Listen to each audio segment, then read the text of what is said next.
Salut à tous, dans cette vidéo on va voir ensemble comment faire pour utiliser la fonctionnalité Live View avec Google Maps. Donc la première chose à faire évidemment c'est d'ouvrir l'application. Pour bien faire on va faire une recherche, donc par exemple le quartier Pardieu à Lyon. Je vais cliquer sur le bouton itinéraire en bas à gauche. Et donc là vous voyez que le bouton Live View apparaît immédiatement parce que j'ai sélectionné un itinéraire à pied.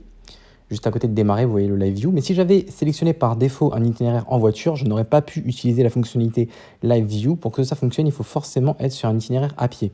Donc je vais cliquer sur le bouton Live View juste là et vous voyez que la caméra se met en marche et donc j'ai le système de réalité augmentée qui s'active directement avec la petite carte et la boussole qui tournent en même temps juste en bas du téléphone. Et donc vous voyez que le système de réalité augmentée fonctionne de manière extrêmement fluide. On a l'ensemble des informations de guidage qui s'affichent en temps réel et de manière assez ergonomique. Par contre, vous voyez que quand je suis en train de me déplacer, j'ai un message d'erreur qui me demande de m'arrêter parce qu'à l'heure actuelle, cette fonctionnalité nécessite d'être immobile. Autrement, on a un écran noir qui arrive comme c'est juste le cas à un instant. Et donc, il est nécessaire de s'arrêter pour reprendre le guidage en réalité augmentée.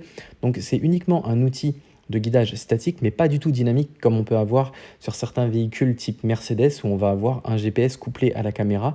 Là, c'est pas du tout le cas, ça sert juste à retrouver son chemin quand on est à l'arrêt. Par exemple, si vous faites de la trottinette dans un centre-ville, ça peut être vraiment très efficace. J'espère que cette vidéo vous a plu. Si c'est le cas, envoyez un like et moi je vous dis à bientôt. Allez, ciao!